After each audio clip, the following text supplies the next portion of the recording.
Hello everyone, welcome.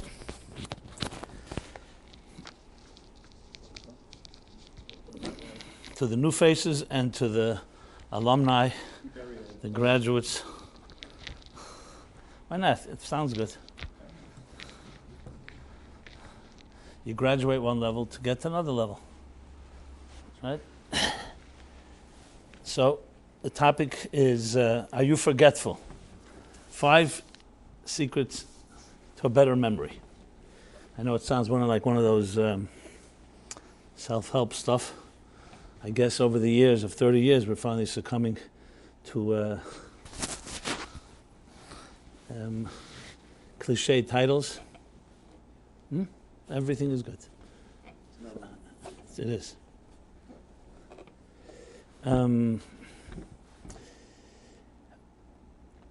And the reason I chose this topic this week is because, as I always spell out, the purpose of this class, which actually didn't begin with a purpose. How many years would that be? 34 years ago. When we began, we were all younger men and women. That's how the rules of nature work. That years past, you're younger than years later. I know you didn't come here this evening to hear that, but just wanted to state that. So it began like a journey, which I still feel like it's a journey. It was a very impromptu, informal, soul-to-soul, heart-to-heart discussion between myself and a few individuals that I met back then. And then the journey continued, with everyone bringing another friend. We never advertised, we never marketed, it was all word of mouth. So by extension, 30,000, 40,000 people I probably met over the years. I know it's a big number, but it's a lot of years as well. And thank God, it in many ways changed my life and shaped my life, and hopefully also some of the others that attended.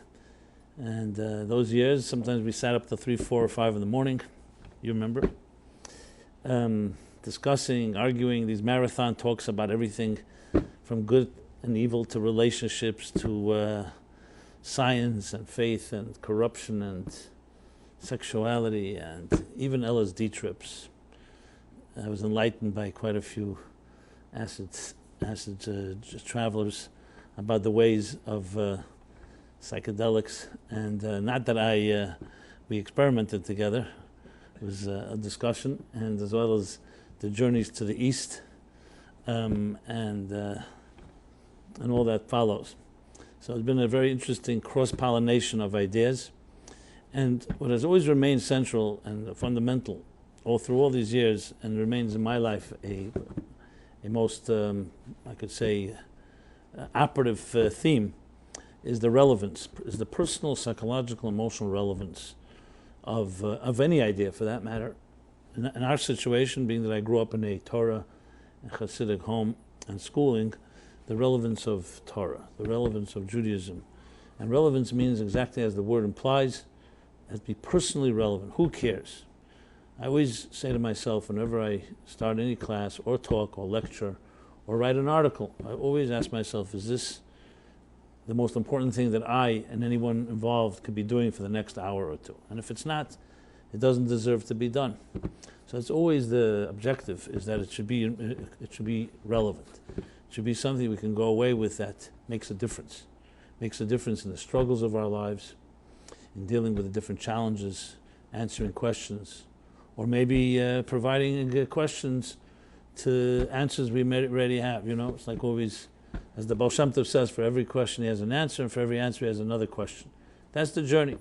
That's a healthy journey. You climb a mountain, yesterday's horizon becomes yesterday's horizon becomes today's natural experience, and then you discover new horizons. And in that sense, so it was looking for these timeless themes in Jewish thought and Torah thought. Sometimes I use those words, sometimes I don't, depending on the audiences, as we know. I had to, very often, these words can be turn-offs. So it's not really the words, as I said, it's the relevance. It's the relevance. Because at the end of the day, we all struggle and we all deal with similar challenges. We just have different form and fashion. We have to deal with pleasure, and we have to deal with pain, and we have to deal with relationships, and intimacy, and love, and the list goes on. As a matter of fact, when I wrote Toward a Meaningful Life, how did I construct the book? I literally asked people of all backgrounds, men and women, of all persuasions, people of faith, people of no faith, affiliated, unaffiliated, Jewish, not Jewish, different creeds, cultures. The question was, what are the 30 most important topics in your life? And everybody answers the same 30. Or it may be different topics, maybe different times of in our life cycle where it's relevant to us, but overall, the 30 topics, what I did was I wrote a chapter in each of those 30 topics. I broke it into a structure of 3 sections. One is personal, one is social, and one was theological. I called it man, society, God. So basically, the primary was, of course, the 17 and 18 chapters on the personal, begin with birth, body and soul, birth, childhood, education, youth, love, intimacy, marriage, pain and suffering. I don't mean particularly in that order. Work and productivity, wealth and charity, the anxiety, fear and anxiety, and the list goes on, death and so on. The social is responsibility, government, men and women, technology, our generation. And then the theological, God, unity, faith and reason, philosophy and practicality, good and evil, miracles, redemption. So I literally invested time in seeing that we all share the same general experience. Obviously, as it is with music, it's the same musical notes, but for each of us, those notes play different tunes. For each of us, our trajectories in life are very different. And of course, a lot has to do with, as I talk very often about our childhoods, what kind of homes we grew up, what kind of deck of cards was dealt to us before we started making choices. So there, of course, have been tremendous variations in the human condition. But when you cut through the chase and we get beyond our selfishness and beyond our self-absorption, and we care and empathize with each other, we could relate to each other's issues because we have similar issues at some point in our lives. So we can empathize with someone's sorrow, and we can celebrate with someone's joy. So taking Torah as a base, using that as a type of springboard, applying it, as I said, in relevant psychological, emotional terms to our personal lives. So in the Jewish calendar, which is a fascinating study of its own, because time, as physics teaches us today, and it wasn't known this way, but the Jews always saw time the way modern physicists see it, and that is that time is energy. Up until basically the early 20th century, Einstein, around 100 years ago, a little more than 100 years ago, time was seen by many as just some type of man-made, invisible, convenient structure that we create to measure our days and weeks and calendars. But we've discovered that time actually is energy. That's why you have the triangle of time, space, and man. Time, space, and soul happen to be the words used in ancient Jewish mystical texts. For example, the Sefer Yetzirah, which is called the Book of Formation. Some say composed by Abraham. That's how far back it goes, but it's definitely a very early text. And the one earliest mystical text that exists is based fundamentally on the principle of what's called in Hebrew Olam Shana Nefesh, which means space, time, and soul and spirit.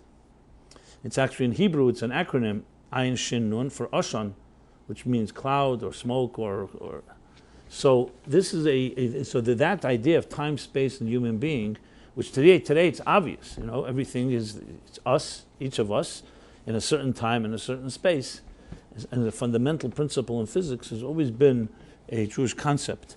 So time, not just space, time is also something we contended with, which is why you find the concept. Abraham Joshua Heschel, in his great book on Shabbos, explains that human beings have always conquered space. We've conquered outer space. We've conquered inner space.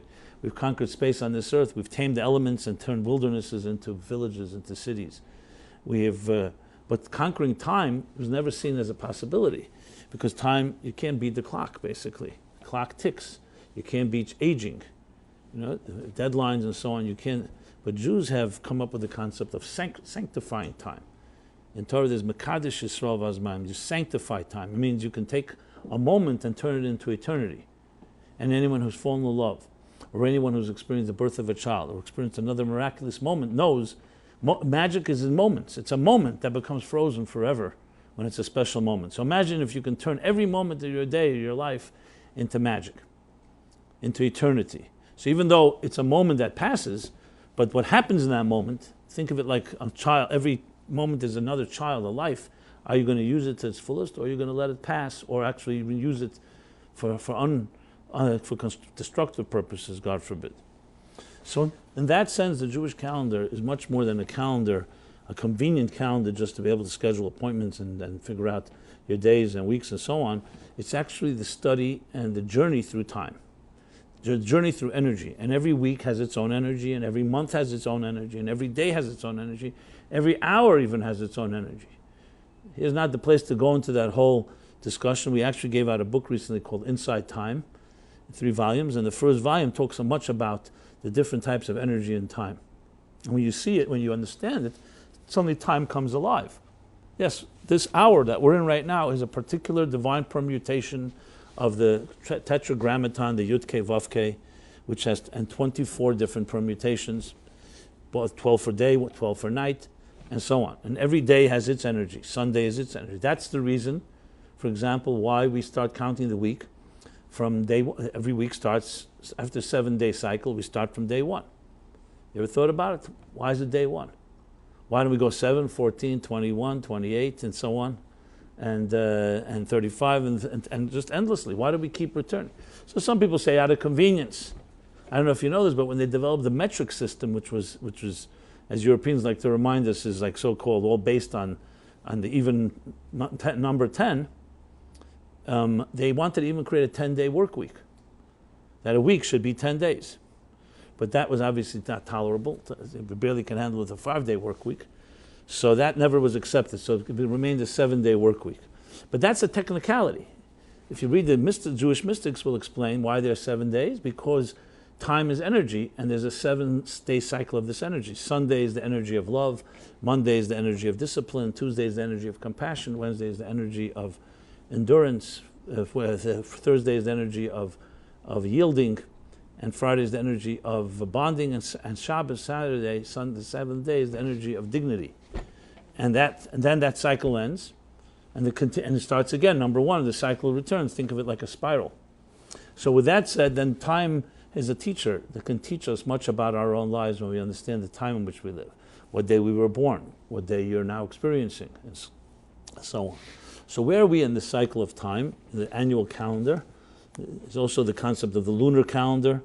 This year in the Hebrew calendar is a leap year. A leap year in the Hebrew calendar is not just an extra day like the English leap year, the Gregorian calendar leap year of 1 day, 29 days in February, but it's actually an entire month. And we just are actually in the 2nd month of Adar, the extra month that's added to balance out the discrepancy between the lunar cycle and the solar cycle of the year, which is around 11.5 days. So approximately every 3 years there's a leap year, or specifically every 19 years there's 7 leap years. And that keeps the balance. And this is another topic I've discussed in the past. I'm not going to go into it now. But within the weeks itself, we're now in the 2nd month, the 2nd month of Adar, in the beginning of it. And we're literally, the Shabbos this coming week is the Shabbos before Purim, the great holiday of Purim. And as such, we read a special chapter in the Torah in addition to the regular Torah reading, which is the beginning of the book of Leviticus this year, 3rd book. We take out a 2nd Torah scroll and we read what's called the chapter of Zachor. Zachor in Hebrew literally means to remember. You may know it from the word Yisker. Yisker is also to remember. Obviously, Yisker is remembering souls. Here, Zachor refers to the remembering what Amalek, the arch enemy of the Jewish people, the Nazi basically, the quintessential Nazis that attacked the Jews when they left Egypt, that remember what they did to you when they encountered you, when they stumbled upon you is the expression. They came upon you after you left Egypt. So we remember this, and it's considered to be a written Torah, a dictum that everyone should hear this chapter. And we read it before Purim because Purim is the story of Amalek. Haman came from Amalek. And that's his hatred for Jews, explains his hatred for Jews, similar to Hitler in our day, and to his intentions of plotting to conspire and eliminating, executing, annihilating all the Jewish people. And Purim, of course, is the story of that miracle. So the Shabbos before, we remember. We read about remembering, we remember, and then on Purim, we actually so-called eradicate that memory, the memory of Haman. By remembering, we eradicate the memory, which itself is a discussion which maybe I'll touch upon. So I thought that's appropriate, therefore, to talk about this thing of memory. 5 secrets to better memory. Are you forgetful? Because when you study the idea, you'll recognize that even though many of us would like to have better memories, and we'd like to be able to retain more in our lives, despite the song made famous by the Eagles, that some dance to remember, some dance to forget. We all have things we'd like to forget, but I think most of us, most areas in life would like to remember, retain certain things. And then we always have a few things we'd like to not remember. But memory is considered a virtue, and forgetfulness is not exactly considered a virtue. So I thought this is an appropriate topic to talk about being forgetful and memory, being that this is the week of Zachor, or remembering. And you'll find, as I mentioned, Yizkor, many other mention of the concept of remembering. Now, this may seem like an abstract or obscure topic, but as we shall see, it's not so obscure, it's actually extremely relevant to our lives, because it touches upon much more than just remembering. Remembering today we have iPhones, we have mobile, and we have all kinds of gadgets, and we could always put notes in there to remember for us. So it's not like I'm not just talking about technically to have your to-do list memorized or not. I'm talking about us as human beings. And really it touches upon the bigger question of why is it that we forget in the first place? Where does forgetfulness come from? Why can't the mind retain, and in a way that we can retrieve anything, just like a computer? Whatever's in there is forever there, unless you erase it, and you can retrieve it upon press of a button or two. So what exactly is this thing called forgetfulness and memory and so on? And I, in this case, happen to have a particular qualification to speak about this, because for many years, as some of you may know, my claim to fame maybe is that for many years I spent doing something which is, I don't think anybody on this earth really does, and that is on the Shabbat and holidays, when my teacher, a mentor, our Rebbe, Rabbi Schneerson, would speak. So on Shabbos and holidays we don't take notes or use tape recorders. So how did we remember? How did we publish these long talks and dissertations? It was through the good old mind of really retaining, listening, absorbing, and remembering, and then afterwards recreating it on paper after Shabbat and the holidays. And I had the privilege to do this for over 16 years, and not only remember, but also write it down afterwards. And we're not just talking about writing down short notes that occupied a page. I'm talking about, just to give you a scope of this, the average person speaks at the following pace, as well as the Rebbe did, which is, if you record someone's words and you transcribe them, they will occupy, for every hour of speaking, approximately 28.5 by 11 double-spaced pages. So if it's 4 hours of speaking, that should yield 80 pages. And here we're talking about a man, an unprecedented scholar and mystic and teacher, who would speak sometimes for 4, 5, 6 hours. Not straight, there were breaks with song and so on, but totally that amount, which would mean for 80 pages, 100 pages, 120 pages. There were times even when the holidays and Shabbat came near each other that we had to actually remember close to 15 hours. So what does that up to? Be 300 pages. And not redundant ideas, complex, dense ideas, and we had no idea what he was going to talk about. We didn't get a preview of the ideas, like, let's say today, when any president gives a press conference, everyone knows what he's going to say, because it's already been typed up and he's reading it and so on. So therefore, the big question many people ask me is, how did you do that? So therefore, as I said, I have certain qualifications to talk about this topic. And I know there are books out there about how improving memory. Some books have been bestsellers. I've seen some of them. I could just tell you all those books are really technical memory. And then many of them are the idea of try to connect the things you want to remember to something you're familiar with, the rooms of your house, for example. But that's remembering technical stuff. What I'm going to discuss now is far more than that. We're talking about memory as a far more powerful and broader topic than just remembering facts. It's about really, as you'll see, the art of listening. And we'll go away with, I will talk about 5 tips that you probably have never heard before. And I'd even say there'll be surprising facts about how the mind works and counterintuitive methods in how to improve your mind. So let me say that at the outset. I'm not just saying that to be intriguing, but it's really true. And as I said, this is not some theory of mine. This I learned the hard way. I learned by doing it. And I learned by seeing what worked and what didn't work. And the proof was in the pudding. And I'm not saying it's to toot my horn, but we were as good as this, that if the Rebbe spoke, let's say, 4 hours, which should yield 80 pages, we were able to produce 78 pages without redundancy. So that's a pretty good, how well you think you would do. And I'll give you some exercises soon, you'll see, you can figure it out. But you'll go away guaranteed, money back guarantee, double money back guarantee, that you'll be able to improve your memory by 20% after this evening. I never make these type of promises, but here I can make it because, as I said, I have hands-on experience and I've tested this. I'm actually developing this into a workshop that I think can really be very powerful and be brought to larger audiences. So you're getting a preview of some of that. And some of these are, as I said, really tested ideas, and most important, it's really understanding how the mind works. And I'm telling you, you'll be shocked about how we don't really know how our minds work well. Because when you do know, you'll see how everything changes. And all this is in honor of Parsha Zachor, which means the chapter of remembering. Now I know the chapter is talking specifically the memory of a very bad experience called Amalek, but the point here is the memory. It's not the point what you're remembering. The point is the ability and the necessity to remember. So let's talk about it on first of all, on a personal level. A very personal level, which is this. Many people who are married or have a significant other often have this issue where the man does not remember his wife's birthday or anniversary or something else. This is not uncommon. We all know about the jokes that people make about this topic. As they say, a gentleman remembers a woman's birthday but not her age. And an ungentleman, of course, is the other way around. He remembers her age but he doesn't remember her birthday. So just using that as the light side of things, memory actually is connected very much to what we feel is important. I mean, I'm not talking barring, God forbid, a disease like Alzheimer's and so on. Would you forget your own birthday? Would you forget a significant thing that happened in your life? That would be a very sad day if that you forgot. Why? Because something that's special that happens to you becomes engraved in your psyche and never leaves.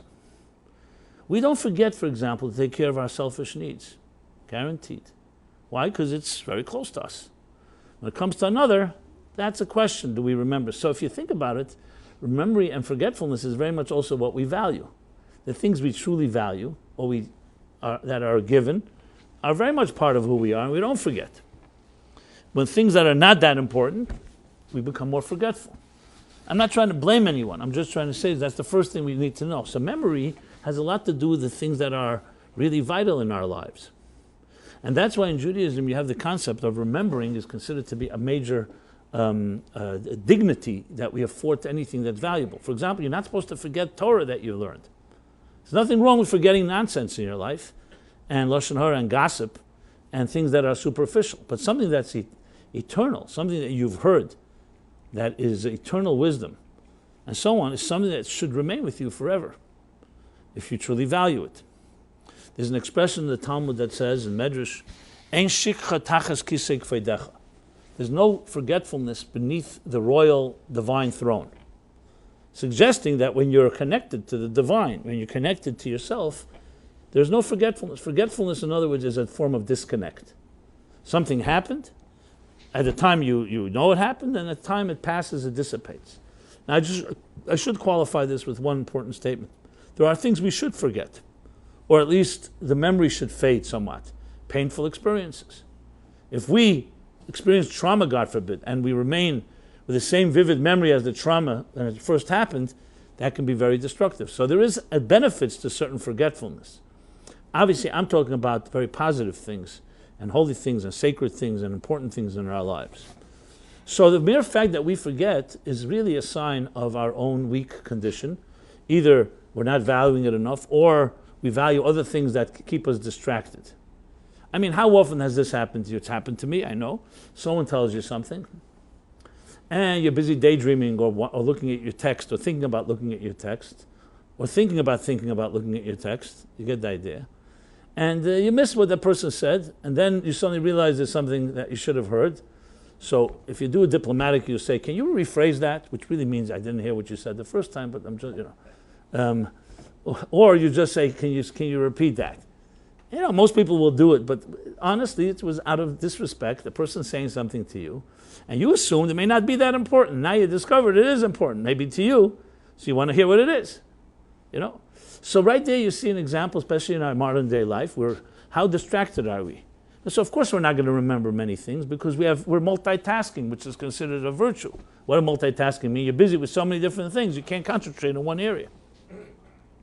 Now that may be good for certain things, but if you're really in a conversation with a person you love, if your child comes to you and they're pouring out their heart and soul about something, how much do you miss because your mind is elsewhere? Or a percentage of your mind is elsewhere? And we overestimate, we think, you know what, no problem. If I give you 10% of my attention, it's enough. I'm smart enough to do that. Okay, maybe it's enough for more superficial things, but it's not enough when a person's in pain, and it's not enough when there's real things going on. We'll talk about that some more soon. I just wanted to point out how forgetfulness and memory are not just about, creating some type of gimmick or method to remember things. It's really about respect and dignity that we afford each other. Can we truly listen to each other? Do we feel we have the time? Is the other person valuable enough for you to listen to? And so on. And you'll see that, so touch is much more than just the mind and its ability to remember, capacity to forget, but it's also about relationships. And as you'll see, this is the secret, not just to memory, it's a secret to relationships, what we call listening. So there are many ways to go here. I'll go straight to the core of the issue. And this is, as I said, directly from my own experiences. I want to begin with an interesting anecdote that really captures the whole story. I was in London for a weekend Shabbaton a few years ago.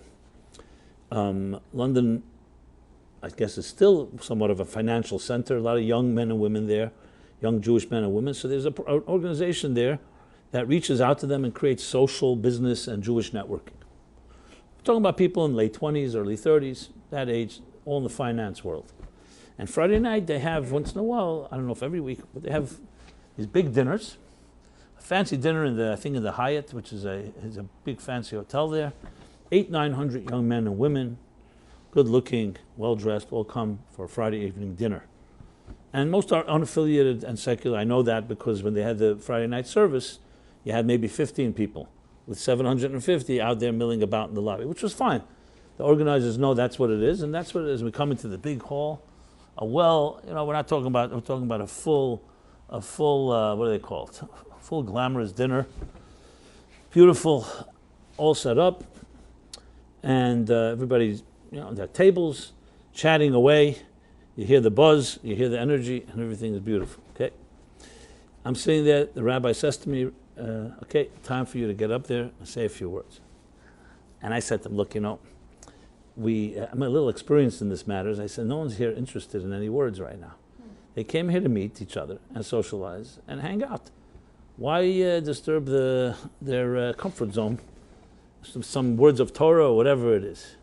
So I remember he said to me, listen, I get humiliated like this every week. Now you'll be humiliated once. So I say, you brought me from New York to just humiliate me? Is that the purpose? He says, one of the purposes. Anyway, okay, fine. I had no choice, and I always love a challenge. So I said, okay, let me get up there and see what can I do. How are you going to get 800 young, sexy couples, not even couples, sexy men and women, to get them interested in hearing what I have to say? So I said to myself, you know what, I'll do this in 10-second segments. If I can get them for 10 seconds, then we'll work on the next 10 seconds. That, because remember, always remember the rule. If you can't get them get their attention in 10 seconds, you're not going to get it in 10 minutes, that's for sure. Because you lost them. I know it sounds simple, but that's what it is. It has to be done in that fashion. Okay, so I get up there, and I knew I had 5 seconds, 10 seconds to get there to hear. They'll be quiet for that amount of time. After that, I don't know what'll happen. Okay, it's Friday night, and I get up there on this podium in the middle of the room, I remember, and I say, I just need a few seconds of your time. Shh. Okay, gets quiet. And I said, did anybody hear of Dr. Ruth Westheimer? Now, Dr. Ruth, you're all too young to remember Dr. Ruth, right? But they happen to know Dr. Ruth, even though she's long retired. Dr. Ruth Westheimer is her last name, right?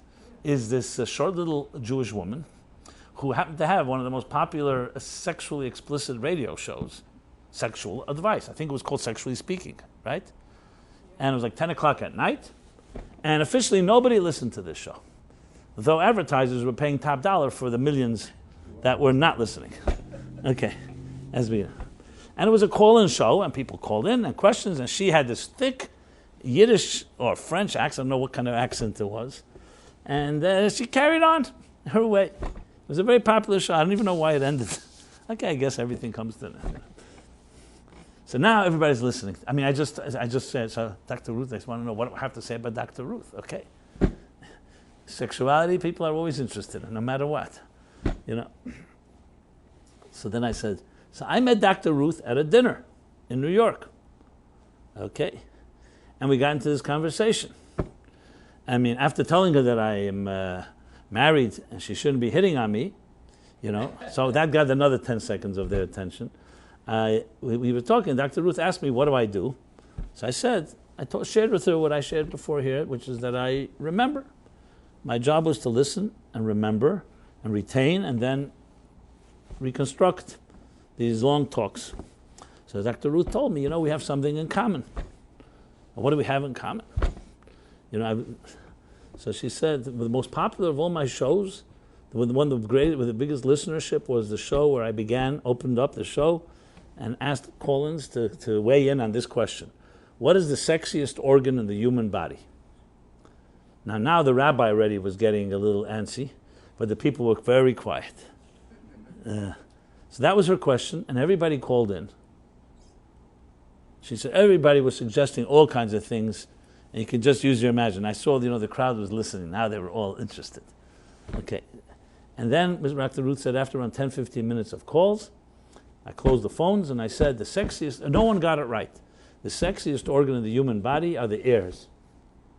And I remember when I said this in London in the Hyatt, all the young men and women started looking at each other's ears and they said, I could see that. I never thought of it that way, like that.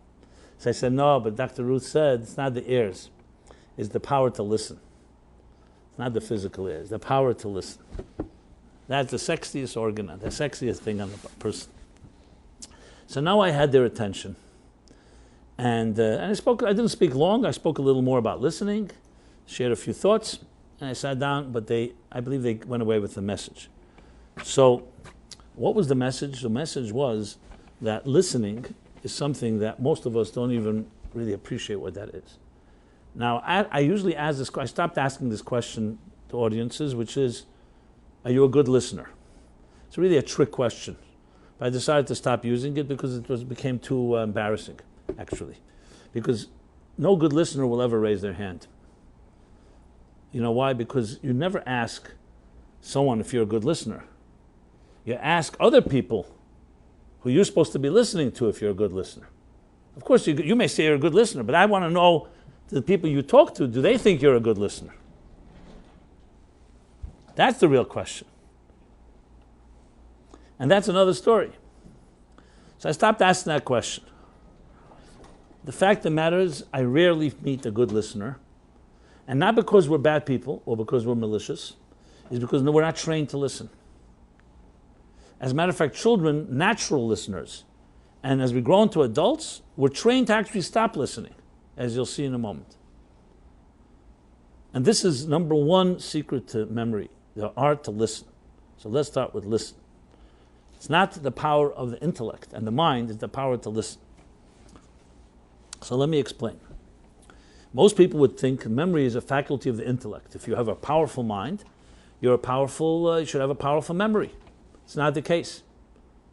As a matter of fact, as a group, you know who remembers things best? Children. Stories, events, experiences that happened when we were young children remain embedded in our psyches forever. It could even be stupid things, foolish things. Obviously, more serious things for sure. That's why that which we pick up when we're young children in our impressionable, exactly that word, impressionable age, one analogy for this is like a warm ball of wax when we're young, and as we grow older, the wax hardens. So experiences become part of our personalities, and now it's hardened into the wax. Much harder to change a habit. Children don't have habits because they have when they come, they're freshly fallen snow.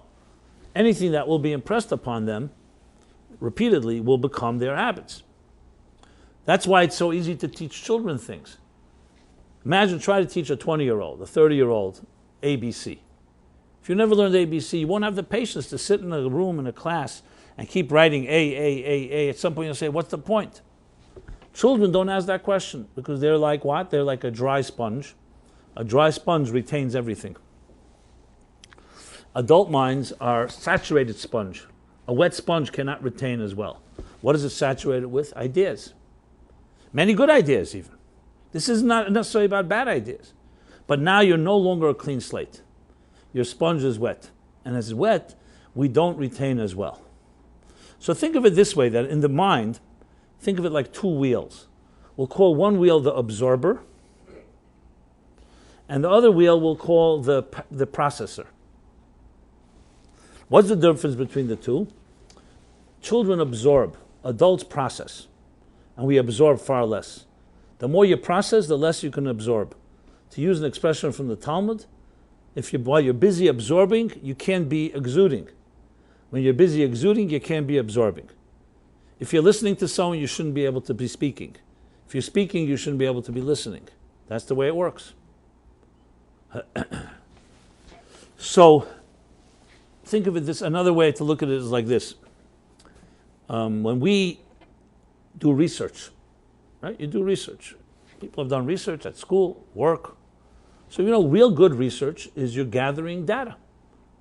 You're not coming to conclusions. You're not processing. You're busy gathering data. You try to gather as much as you can. And then you say, okay, let me see what I have. And let me organize it and see what results does this tell me? If you start processing before you gather all the data, you can come to a conclusion that one piece of data that you missed, you'll either ignore and can upset the whole equation. So when you're busy researching, you're busy absorbing. Shouldn't be busy processing. Another example, a jury and a judge sitting in court. And there's a very persuasive witness or a persuasive piece of evidence. So if you're on the other side, you don't want them to come to a conclusion, wow, this guy with this evidence or this witness. You want them to hear all the witnesses and all the evidence before there's a conclusion. For the same reason, because you first need to gather, absorb before you process. Now we adults, when we listen, without training, without knowing this, and you don't even probably know this about yourself, you're processing more than you're listening. And I can tell because I did it, so I know very well. What does that mean? When you hear someone speak, within seconds you make a decision in your mind, I like the speaker, I don't like the speaker. I can make money with this, I can't make money with this. It's relevant to me, it's not relevant to me.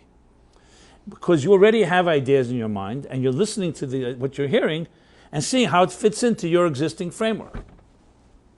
That immediately means that your processing is somewhat blocking out some of the things being said, which explains a very common phenomenon. Have you ever heard something really valuable, something important? Let's say at a class, or you read something, and then the next day you go to your friends or someone you say, last night I heard something really good. They say, okay, tell me. And you start talking, and you have no words. You say, I remember the exact, But you remembered it last night it was vivid, it was very clear, it resonated and all that. Why is it that you can't repeat it? Because you didn't really absorb it. You heard it, but you didn't listen. As a matter of fact, you heard the speaker understand, but you have not made it your own because you were busy processing and saying how much you liked it.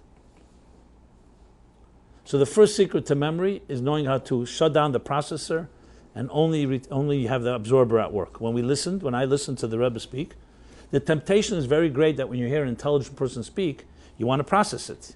You want to enjoy it. You want to say, oh, this idea, it answers a question I've had for many years. But all that is very nice, but it's non-conducive and destructive actually to the absorption and to the retention. Because what you're doing is you're listening on your terms. You're processing. So the trick was, and I remember this clearly, every time I thought I understood something well, I knew later I won't remember it well. Because I'll remember how I understood it, not what was said. So I had to fight the temptation to process and say, wow, this is such a beautiful idea, it fits perfectly, which is what we'd all would do. You know, it sounds logical, right? You hear an idea, right away fit it in a sense, fit it into your framework, let it become part of your body of knowledge. But that's not what should be done in that first stage. That should be done the second stage. After the absorption and the listening, and you have clearly what was said, then you can take, as I said, and then you start the processing, which is what I do today. There are many things I absorbed then, and I didn't process, but I processed it afterwards. And this discipline is a very difficult one to learn, but it could be done. But the first step is you need to know how our minds work, because our minds don't naturally work that way. Adult minds, the smarter you are, the less you're going to retain, because the more you process. And the more you fit it into ideas that you already have figured out. So here's exercise number 1, that you can do at your own time, anytime you like. I've tried this now with maybe 1,000 people, not in one shot, small groups. Goes like this. You take any book you like, any book. A book, a Torah book, another book, and read 2 or 3 pages, or it could be 1 page, but it's maybe something of substance. It's going to be just a page, a few pages, a page or 2, nothing more. And read it as long as you like. There's no time limit. The goal is to close the book and write down on paper what you just read. Not word for word, but the flow of ideas. And then to compare and see how well you did. Before we begin, I always say to everyone, estimate what do you think you're going to capture. How much % of that, what you read, will you capture by memory? Most people say 60 to 80%. And the first time around, nobody gets close to 60%. They get around 60 or less. Nobody gets over 60. And you'll see why. Now, I'm giving you away the secret, the first secret, but you'll see in a moment why. Okay, we begin the exercise. Everybody's reading. I see people doing it. The smarter ones do it very quickly. By 10, 15 minutes, everyone's done. Then I say, give it to your neighbor, give the book and what you've written, and compare and tell me how well did it convey what it says on the paper. On your paper, how well does it convey what the original said? As I said, it's usually under 60%. As a matter of fact, the percentages go lower the smarter the person is, and the faster they did it. To the point, you won't believe this, to the point that there's some people who actually wrote things that contradict what it says in the book. And when I asked them, how could you write something that contradicted, they said, because I didn't agree with it. So I said, but that wasn't an exercise whether you agreed or not. They didn't even hear what I said. They didn't even listen to what I said. The exercise was to write what you read, not what you think. Okay, now, next time around. Okay. So next time around, and here's the 20% the growth. Everybody goes up from 60 to 80 or 40 to 60, whatever it is, around 20% the second time around. You know why? Because here's the second thing that is critical.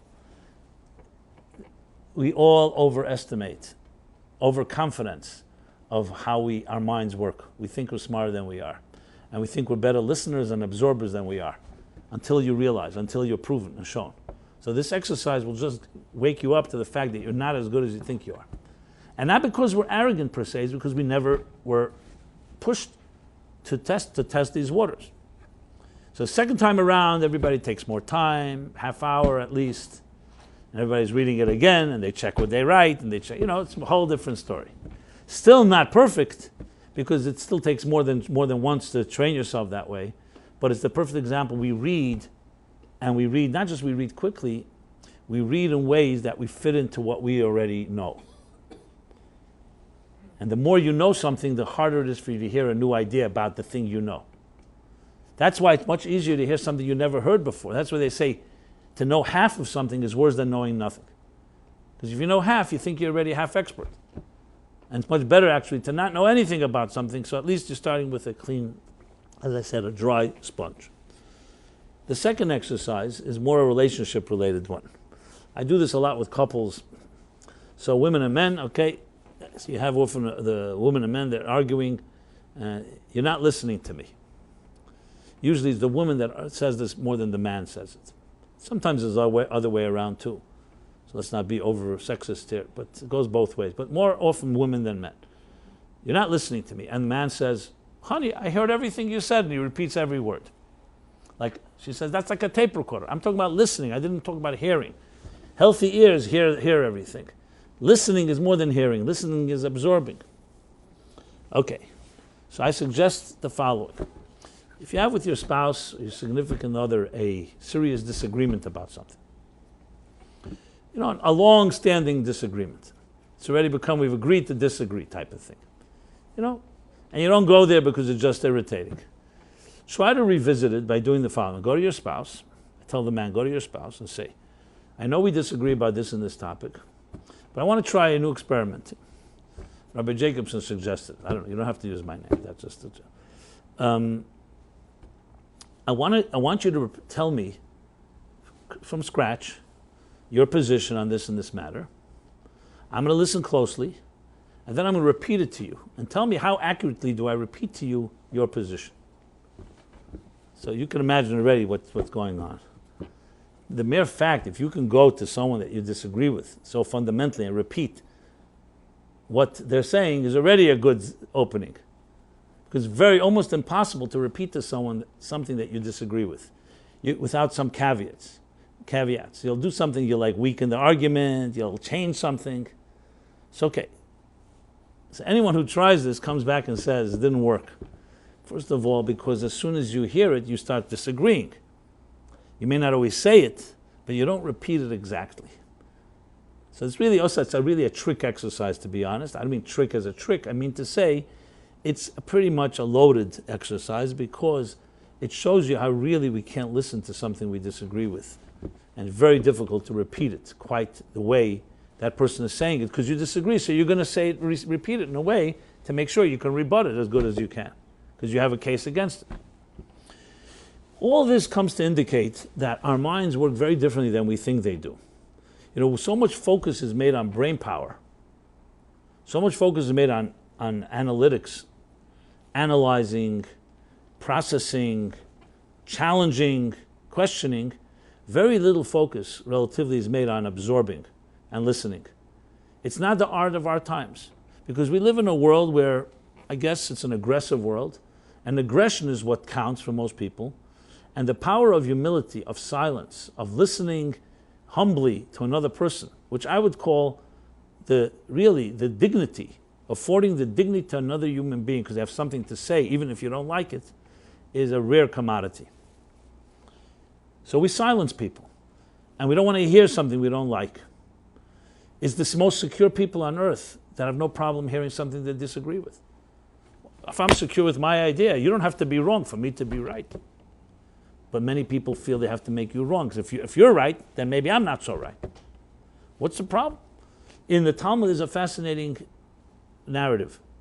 Hillel and Shammai were two great scholars, some of the greatest sages in all time. And they were friends, but they also disagreed fundamentally about certain things in the areas of Torah law. Shammai was usually more strict in his interpretations, and Hillel was more lenient. Famous story, the potential convert comes to Shammai, teach me the entire Torah standing on one foot, and Shammai throws him out of his academy. What kind of arrogance is that? You can't learn a whole knowledge standing on one foot. You got to study. It's a legitimate response.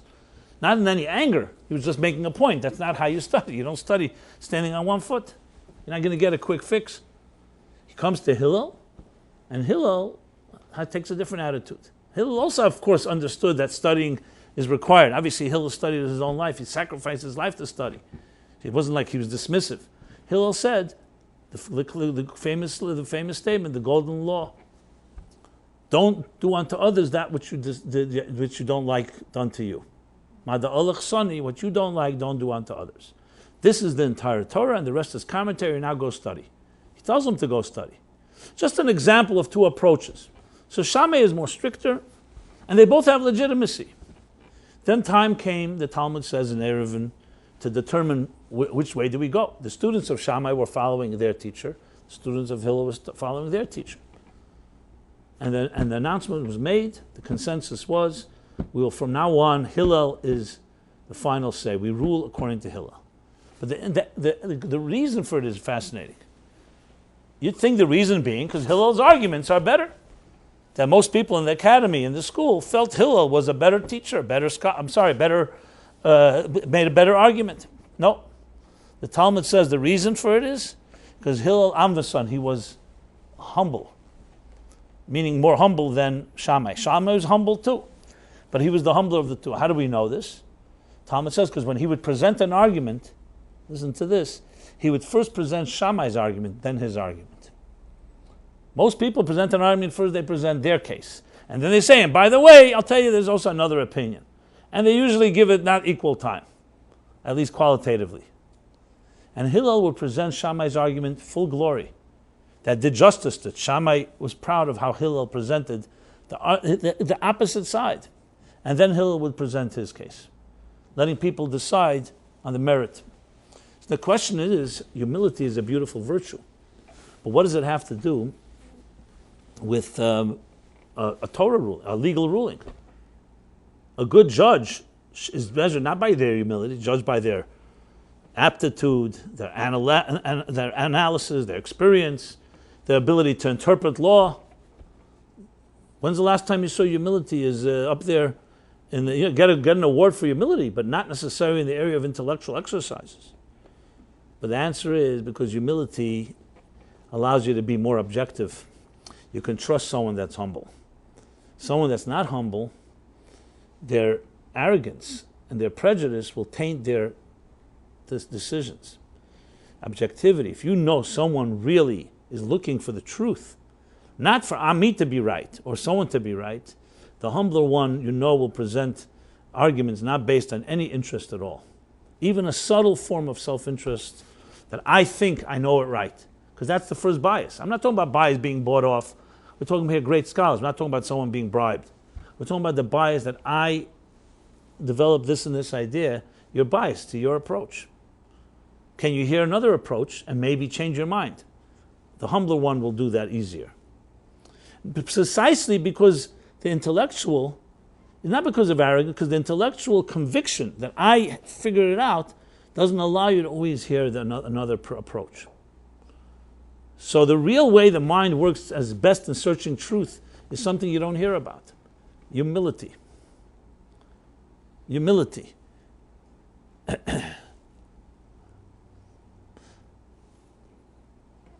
And that was the second point necessary in being able to really listen. When you stand humble before a teacher, now I'm not saying you have to stand humble before every person. If you don't feel this person has anything to teach you, fine. Maybe they don't. But if you are accepting a person as a teacher, you have to have the humility to step back and be able to listen properly. And without that, you will not be able to absorb properly. Okay. So we talked about absorbing, we talked about listening, we talked about humility. I'll give you the next point, the next thing. And that is the concentration necessary. The concentration. This goes back to the point I made before. Today we're so distracted, we can't concentrate. I teach a class every morning in my community, Crown Heights, in a very dense text called Ayin Beis.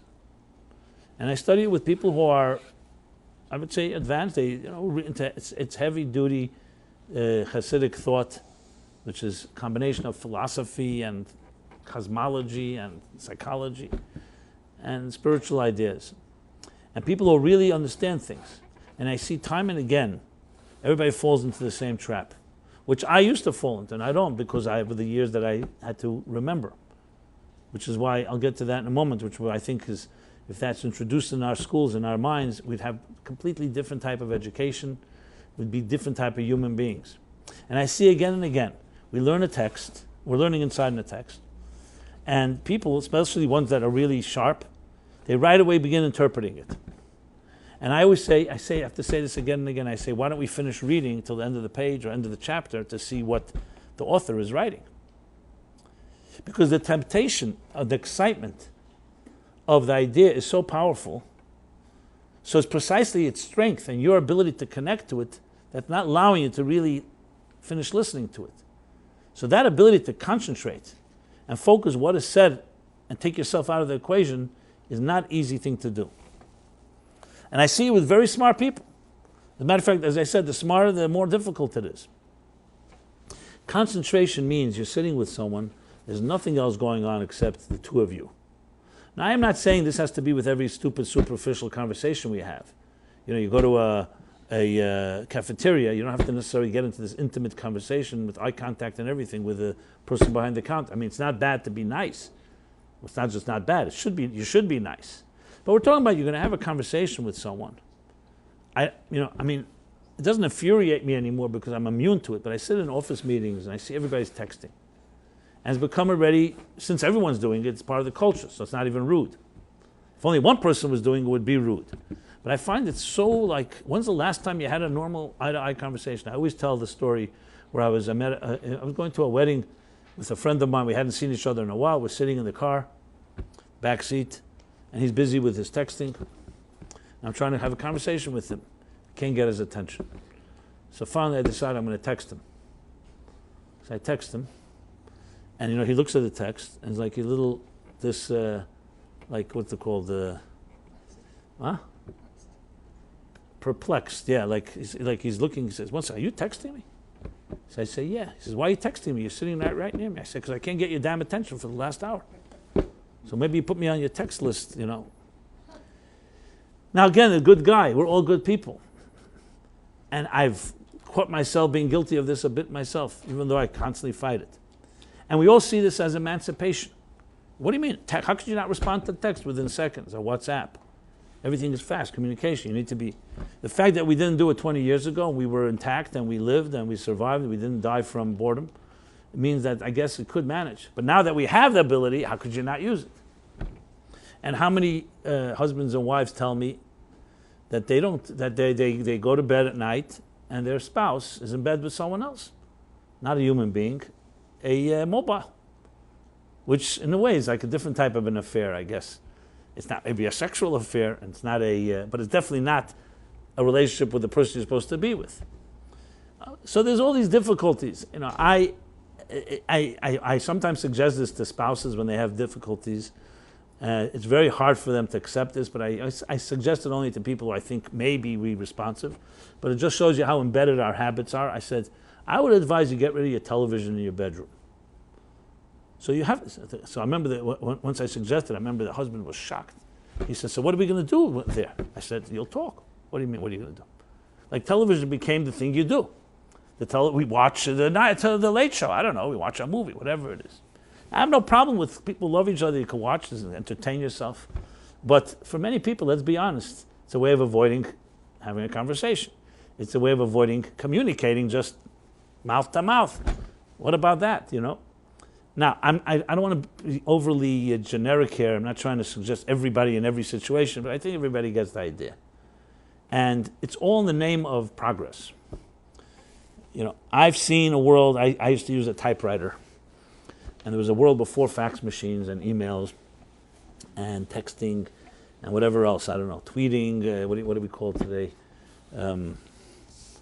All the social media stuff. And my office uses it, I have no problem. I try to avoid it all. And not out of religious or passionate reasons, just it keeps you, it could be very addictive and very all-consuming, as we all know. And especially if you don't have, if you have a lot of empty time in your life, these things completely take over.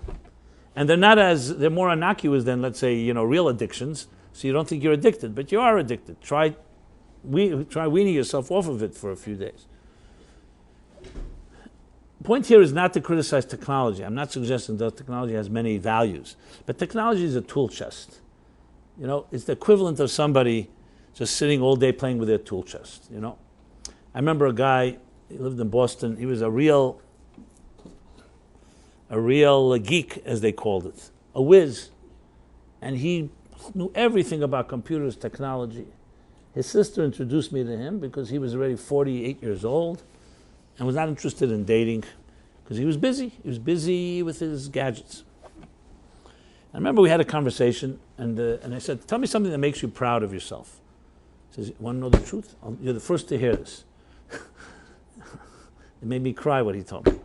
He said to me, I figured out now, I've been trying to figure out how many cable stations there are all over the world, in all the countries.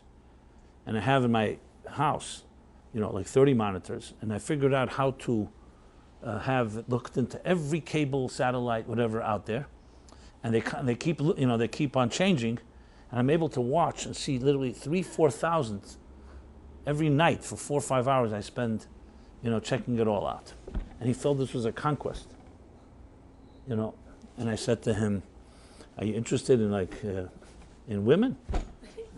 He says, "I could see women on any station; they're all over the place." I mean, I just give you an example how out of touch. To me, it was a tragedy. And I told the sister, I said, "You got to get rid of those 5,000 television sets, whatever. Forget about it. The guy has his life filled. He's no room for anything, And this is of course an exaggerated. It's a real story, but it's an exaggerated situation. We don't have quite as many. But this lost art of simple heart-to-heart conversations is pretty sad. And it goes back to this whole thing of listening and the humility and the absorbing and the concentration. That's what I was talking about, concentration. To concentrate on one thing. That's special. I mean, many of us know that our parents were too busy for us when we were children. So when we came crying to them, whether with tears or with words, they weren't there for us. And many parents, you ask them the question, do you listen to your children? And many of them will say, well, I have nannies. Is that story they tell about this woman who sent her children to a preschool, and one of the women teachers realized that one of the little boys was very clingy and needy, and it was clear that the boy needed more love and more attention at home. So she didn't want to. She had all these very wealthy and elite women who brought these children, who brought them to school. So she didn't know how she's going to approach the mother. Then she said, "You know what? As a woman to woman, let me sit down with her and we'll talk. I'll tell her." So she sits down with her, this woman, the mother of the child, and says, "I feel bad to say this to you, but I think it's important. Your little boy is very clingy and needy, and I think at home you should get some more hugs and some kisses and make more attention." And instead of being offended, she actually said, "It's unbelievable, because that's what therapists said to us also last week.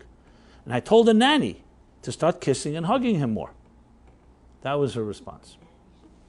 Okay, so we hire people to do the hugging, The point is concentration. The thing that human beings need most, not just children, mind you, also adults, is one thing. Something we don't really think about a lot. We think we give our children gifts, a video game, camera, take them on a trip, all beautiful. What a child needs most is the same thing what a flower needs most, attention. A flower simply needs to be nurtured and watered. Every human being needs that. That basic necessity doesn't go away whether you're 1 year old or whether you're 100 years old. The difference is, when you're 100, you've already figured out to compensate 1,000 different ways, and you're probably if you hadn't had it, it's like a flower that's parched. It doesn't have the water it needs. It finds out all kinds of other things to try to survive, either numbing yourself. And children wither due to the lack of that type of attention. It's attention, the concentration. It's not even what you say. The child knowing, here my mother, my father is there. And I could say something to them. They're not running. They're not saying, "Get back to me later," and so on. It's not always in words. And I'm not even talking now abuse and dysfunctionality in the more extreme ways. I'm talking about even basic, we call it even low-level absenteeism. But it's absenteeism. A flower cannot survive without being watered. Simple as that. And water means nurtured, just like we're gardeners to garden a garden. Gardeners are caretakers. And caretaking requires two things. One is positive, which is to nurture, cultivate, water. And two is to weed out negative influences, to make sure it's a clean environment. So that's concentration.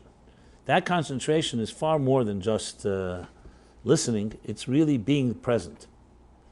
I remember standing when the Rebbe would speak, and I didn't really realize it till afterwards. When you're in a zone and you're in a moment, you don't even think you're in the moment, right? You don't know about it. You ever, for example, are engrossed in a book, a page turner, and you're turning the pages. You don't even realize you're reading a book.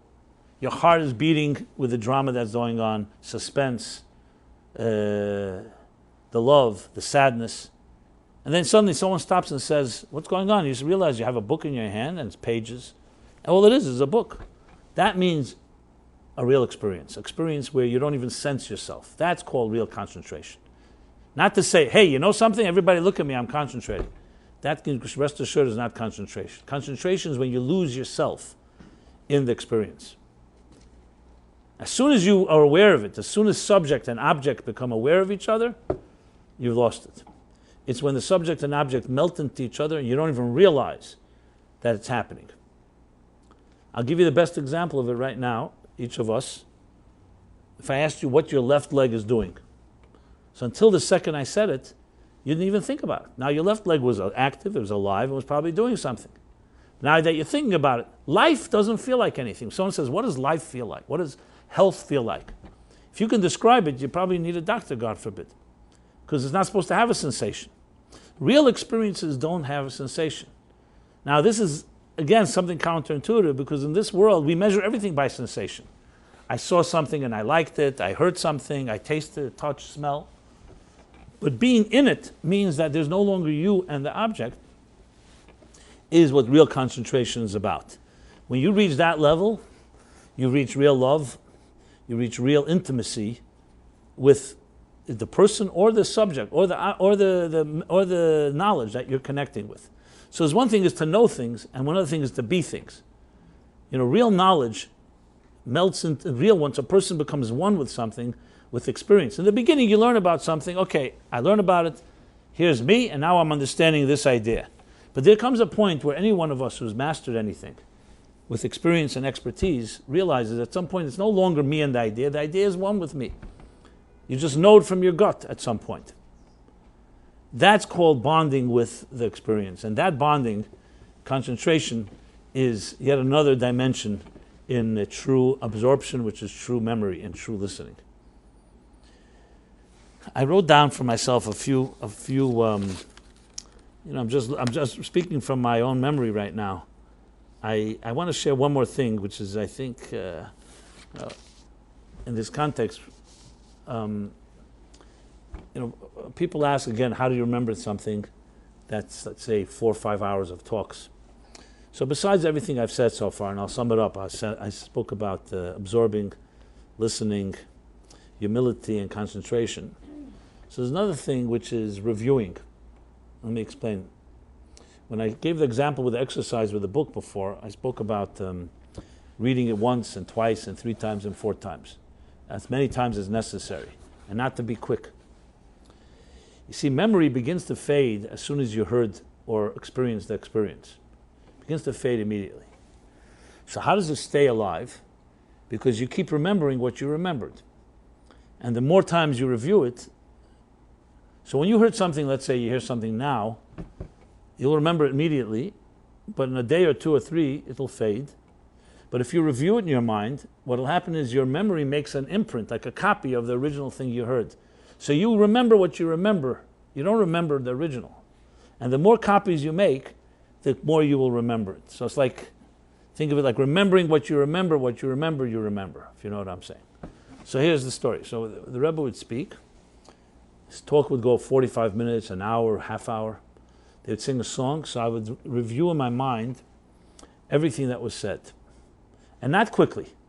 I would go through the whole sequence. Because while listening, what you do is you create a type of mental map in your mind of the ideas. Now, many ideas flow naturally. Just think of it like, let's say someone took you to some destination, and you want to remember how to get there. So, you're going down, let's say, Fifth Avenue. Fine, as long as you know on Fifth Avenue, I know you keep going Fifth. What's the key thing to remember? It's not that you went on Fifth, it's when you made the turn. Because you can remember that I was on Fifth Avenue for a long time until 20th Street. Then we made a turn.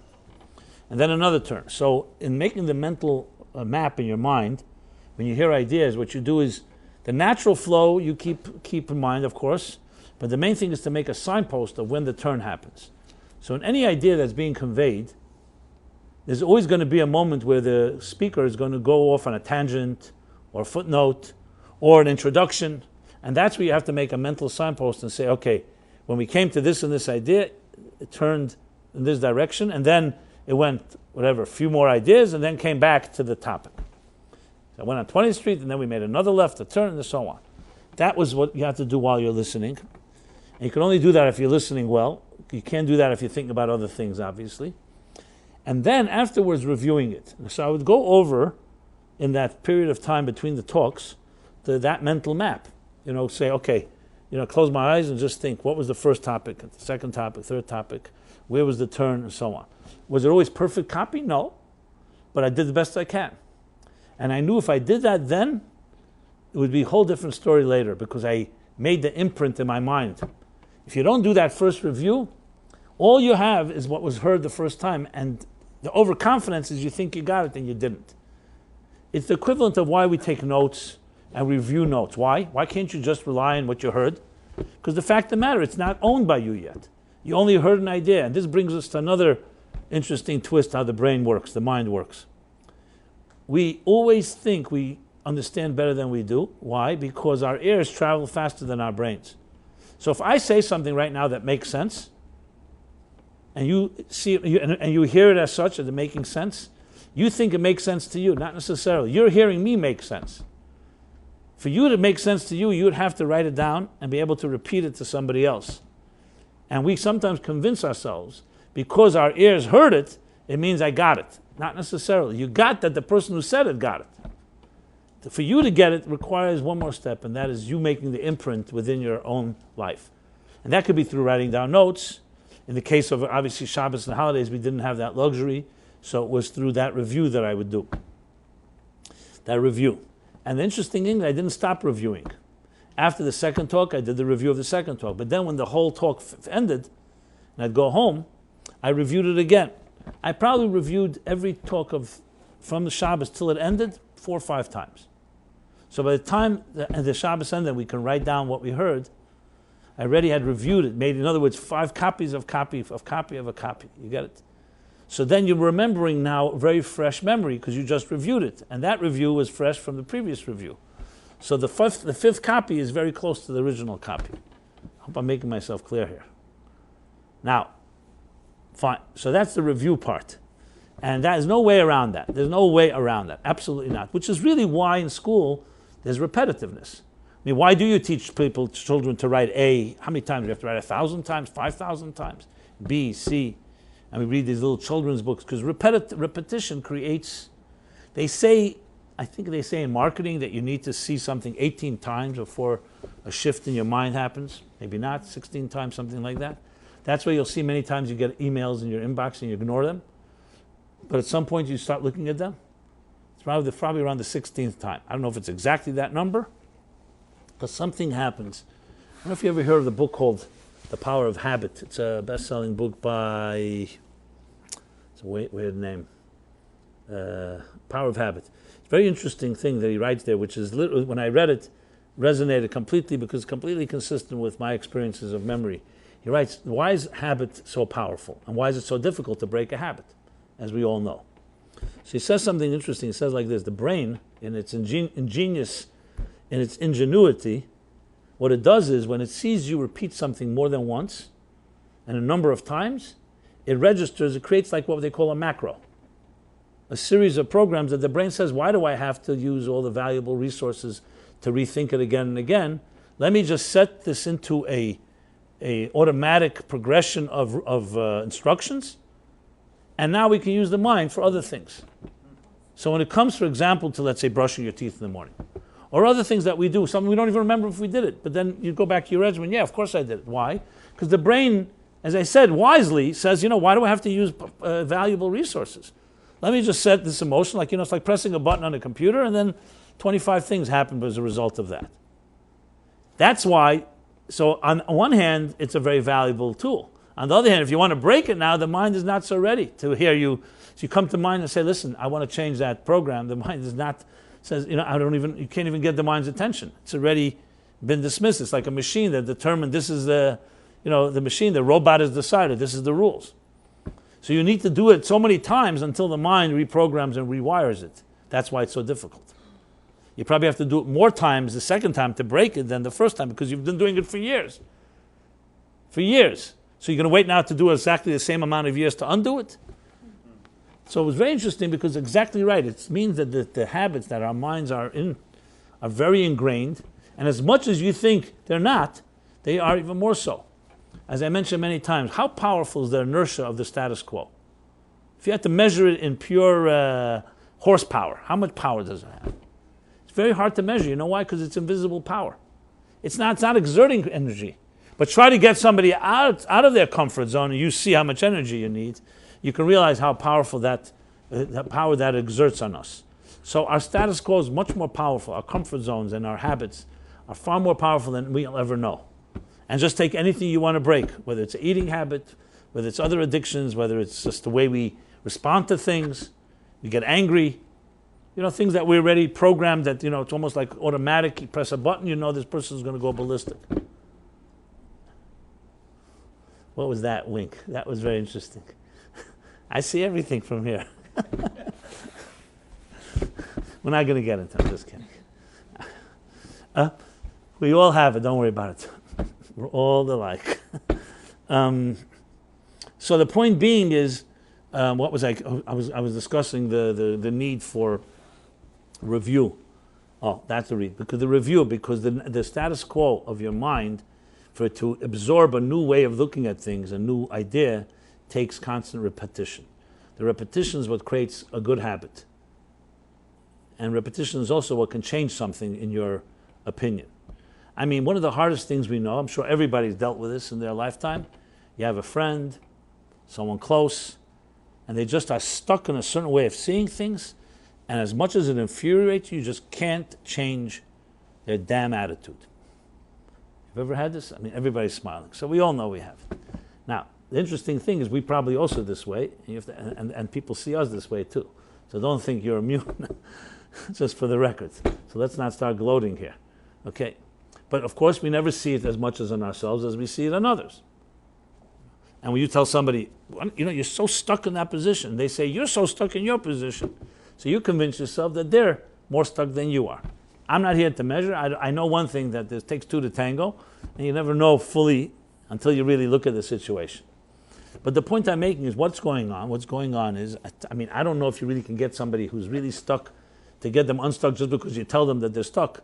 It doesn't necessarily help. As a matter of fact, it usually makes them angrier.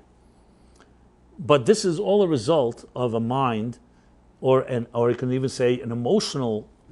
Remember, the mind and emotions work together, and there becomes the habit and the biases and prejudices that are connected with this way of looking at things. So what's the solution to that? Well, there's two real things that can solve that situation. It's like anything that's stuck in something, you have to dislodge it.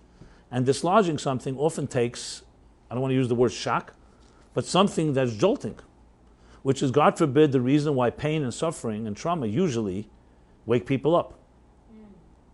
Why do we have to wait for pain? Why can't you just wake up one morning and say, hey, because pain has that ability to strip us of our comfort zones and forces us, against our will, to get out of where we are.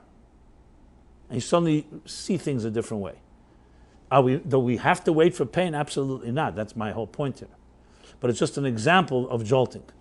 Another way is introducing something completely fresh that challenges your way of thinking without an aggressive approach. I always tell people the worst thing to do is to try to force someone to change. Because then they dig in, and it's usually very hard. But when you introduce something of fresh air, let's say somebody has become addicted to toxic air.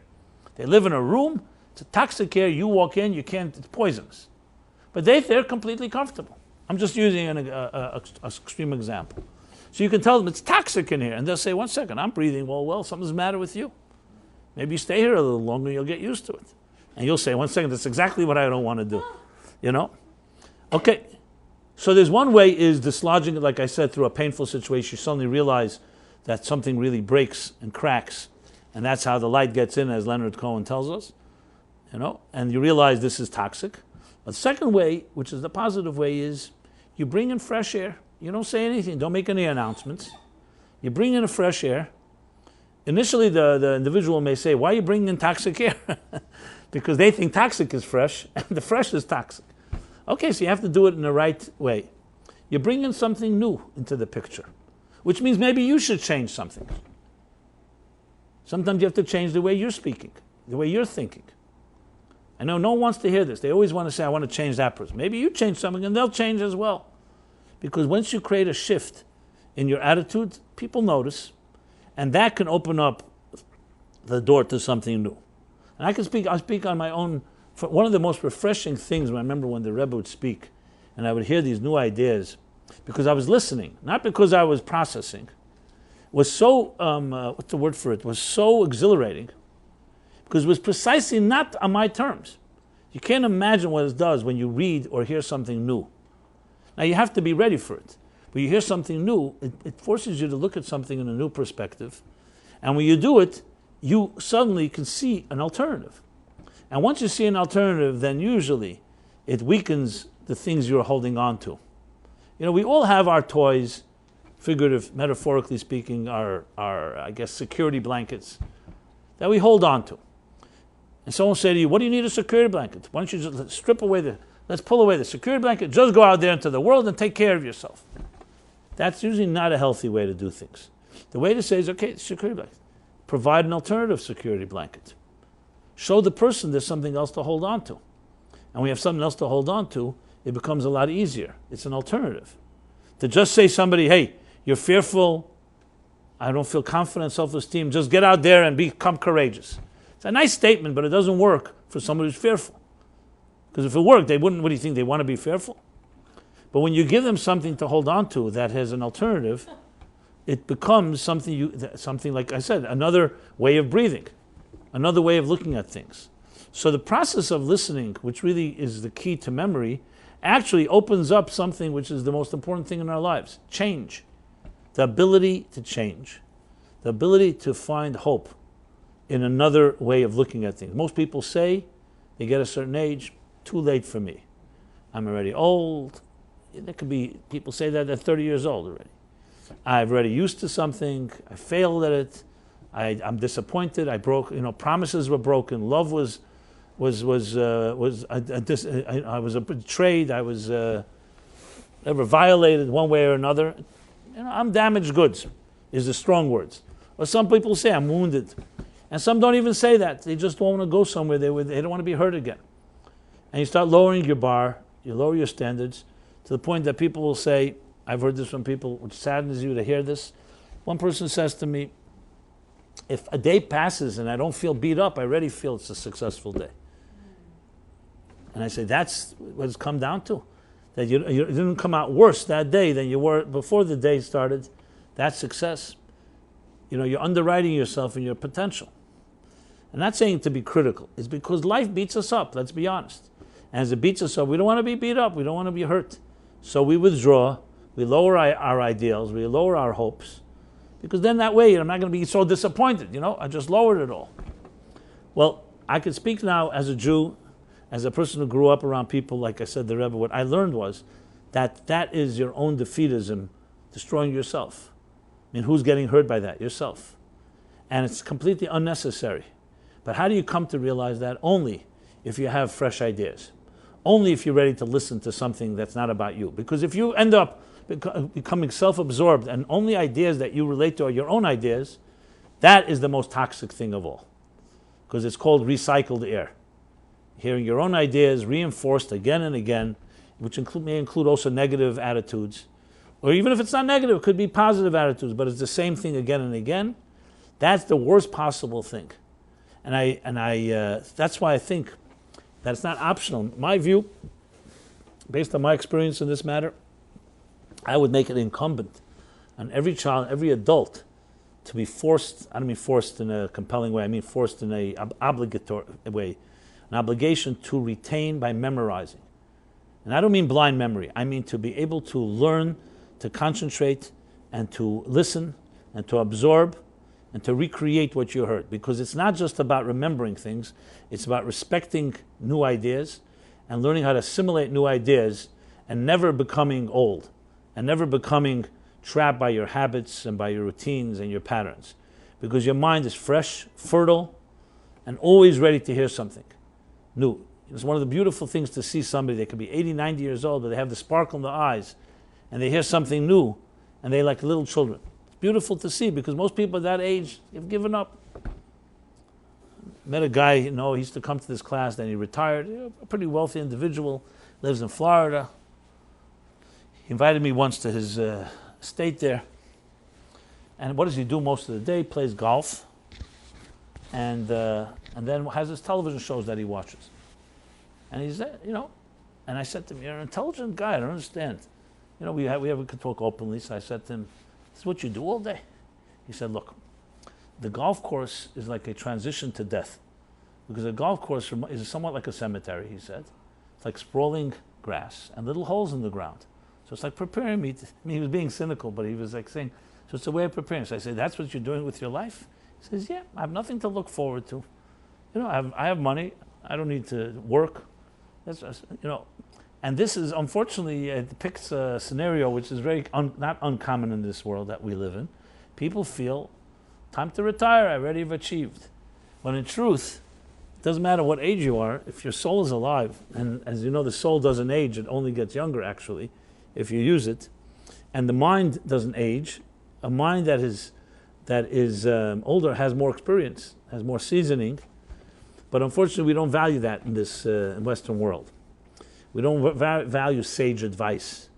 I mean, how much billions of dollars of advice you can get from people who have the experience, but they're rejected because they're old and they don't fit into the hip, young culture that we worship.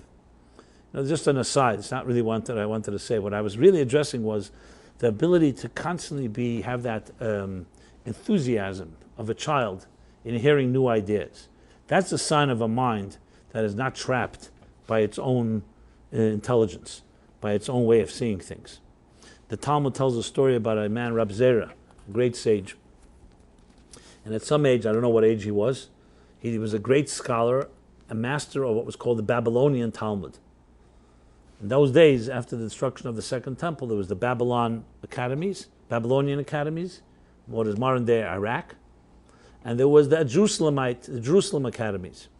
And there was two Talmuds were compiled based on that.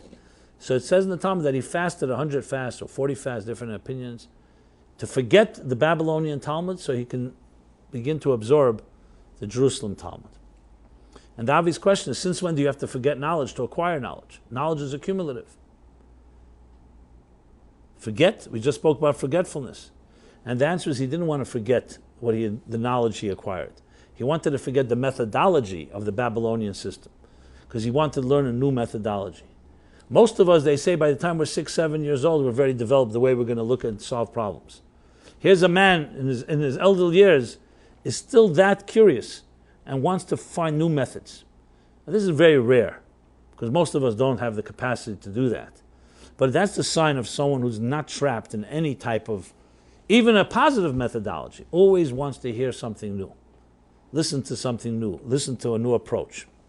So, to sum up, the 5 secrets of memory that I've shared here are absorbing, listening, humility, concentration, and I said was review. I would add one more thing, if you want to make it a bonus sixth, if I could. It's somewhat connected to what I said earlier, but it's another detail, which is passion or inspiration. You cannot reach these levels of concentration that I described without being passionate about the thing you're listening to. Because if you're nonchalant and somewhat neutral, or like it's arbitrary, okay, why would you apply yourself that much? So I have to say, when we listened to the Rebbe speaking, it wasn't just listening to a man speaking. For us, it was like Moses coming down from Mount Sinai, sharing wisdom for the ages, something that can solve your life's problems. So if someone were to offer you right now and say, in an hour from now, a talk will be delivered that will answer your biggest questions in life, and you trust that that's true, I guarantee you your adrenaline will start flowing and you'll remember a lot better than you remember now, because there's a certain sense of urgency. And that is a critical component in all of this, a certain love, you can say, and passion, the thing that you want to absorb. If you're not interested, why would you exert yourself in doing so? So everything I just spoke earlier about, if you really value someone, then you want to hear what they have to say, which is that final point I would add. I don't know if it's a 6th point or it's part of the other 5. I'm still developing. So some of this is still a work in progress. We don't have the full, didn't do a full polished workshopped on 5 steps, but this is the gist of it, the structure of it. I have to find also words that, that maybe 5 letters that can make up an acronym for a word that works. We'll figure that out as time passes. But you've heard it here, one of the first, let's put it this way. So, Zachor. This week we read Zachor, to remember. And not al tishkach. It doesn't just say to remember, it also says don't forget. Why? Because you could also not forget, but also not remember. So, like sometimes you say, l'chaim v'loy l'movis, to life and not to death. Because you could not be dead, but also not be alive.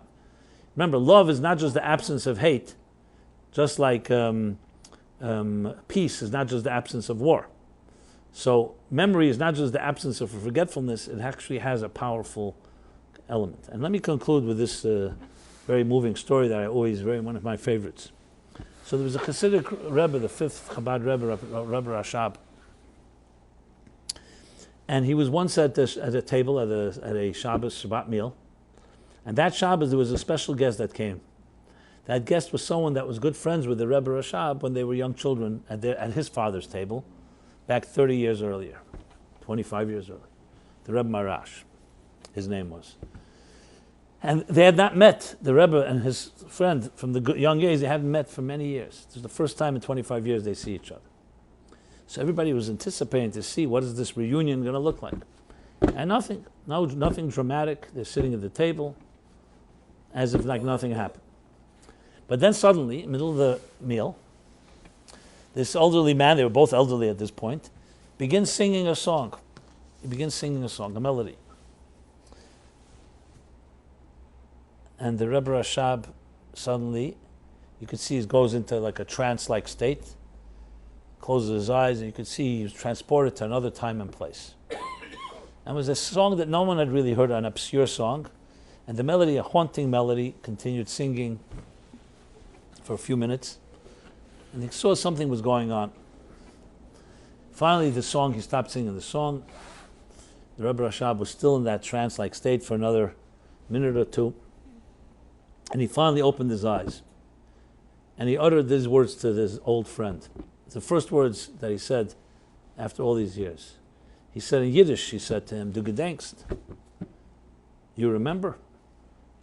And his friend of old said to him, "Yeah, ich gedenk. Yes, I remember." And that was it.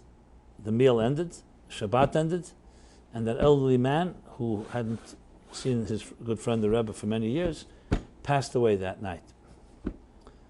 That was afterwards. They asked the Rebbe Rashab, "What happened? What was going on?" He said, last time we saw each other 25 years ago at my father's table, and we were such close friends, the last thing that we experienced together was this song that we sung 25 years ago at my father's table. So when he began singing the song now, 25 years later, it brought me back to that place, transported me back to that time and place, as if no time had passed, exactly as it was then. Nothing was forgotten, as if I'm experiencing it right now. And all I needed to know was that if he remembered as well. So I asked him if he remembered, and as soon as he said yes, he remembered, we didn't even have to say hello, because we never said goodbye. That's how deep the connection can be. And of course, a song can help us get there. As we all know, songs transport us. You hear a song that touched you many years ago, something that while you were experiencing something, this was the song that you were listening to, and it could bring you right back there as if you're there. Whether you could hold on to it is another question, but we have ability to transport in time and place without any supernatural time travel machines. And that's through accessing our soul, which does not forget. Today they even say in psychology the body doesn't forget. Our bodies have memories. However, we forget. Our conscious self forgets. Just like the Talmud says, we forget the entire Torah that's taught in our mother's womb, but it's only on our conscious level. Our superconscious, our unconscious, remembers much more than you think. And that's why there's a thing called resonance. What does resonance mean? Something resonates, like hearing a song. I heard it somewhere, I can't quite place it. It's a truth that's embedded in you that you were just not aware of. In words of Michelangelo, when they asked him, how does he carve those beautiful angels in the marble, he said, I see the angel trapped in the marble, and I carved and set her free. So we have much more inside of us, embedded in within us, But what happens is on our conscious level, our conscious forgets about our unconscious, if you want to put it that way. So there's a cutoff. It's not a real cutoff. It's just a disconnect, it's a severing of conscious memory from the, I'll call it superconscious memory. And the question and the challenge is to reconnect the two, which is why one of the best ways to do so is through accessing different truths, resonating truths. Whether we hear it from a teacher or from a book or from a poem or from music or many experiences in life that resonate with us. That means that you've accessed. When something resonates, it means you've accessed a memory that you don't remember, a memory that's embedded. And through the music or through other ways, we could hold on to it, and then to the point where you don't even need to say, I remember it, because I never forgot it. When we live on that level, that's of course a higher consciousness level. There are people who live on those levels more common than others, but it's not something that comes automatically. It takes work. Because remember, we live in a world that is at battle. The outer, superficial, sensory world that we live in traps us in its own short-term memory. That this is what you have to do now and get it done. All the elements I spoke about, the concentration, the absorbing, the listening, is all trying to get us out of the trap of the here and now that doesn't let us really access the ability to listen to something that's beyond us. So we are our own worst enemies. We are our blocks. Your own incapacity to not listen doesn't let you access the thing you need most to make yourself the greatest you can be. Which sounds weird, but this is not so weird. We all know you can be your own worst enemy. So hopefully this week's Zachor is meant to dislodge and introduce some fresh way of looking at things. And that itself can help you remember completely new dimensions and new levels. Now, what needs to be still worked out is a so-called exercises, day-to-day exercises to get ourselves into a better place. That really deserves its own discussion. But I think I laid out the basic principles. And then, as I said, the next step is how do you turn this into a methodology, ongoing procedure. But I've given some suggested exercises, and I think wise people who absorb can probably take it and develop it further. But we'll talk about some more in the coming weeks and coming classes. But I hope this is a good foundation. And the Shabbat Zachor, my blessing is that we should connect to the right memories in our lives, the memories that can literally keep us focused on the ball, on the destination, and somewhat, I'd say discard some of the other stuff that haunts us. Often what we remember most are the things that just keep us trapped. And they haunt us in guilt and shame and the other forces that don't allow us to really free ourselves. So, that's my blessing to all of us, and please see me at Meaningful Life Center. I have a Philip Namerworth, a colleague and student for many years, going back almost in the 33 decades. Gives a class every Thursday evening, or not every, but at least many. So here's here, right here, if anybody's interested, both online or here. So here's the man, sitting right here. And next Wednesday night we'll not have a class because of Purim, and I still have to determine whether I'll record something. I think so. We won't have a class here. We'll resume in 2 weeks. But if you get the emails, we'll announce that. And if you don't get the emails, please leave us your email address, so we'll stay in touch. And I don't want to say goodbye because, like I said, we never say it. I don't want to say goodbye because we're never really parting ways. We're just taking a little break from one part of the journey to the next part of the journey. So with that, I bid you all a very good week. A good Purim, a happy Purim, and everyone be very blessed. Thank you.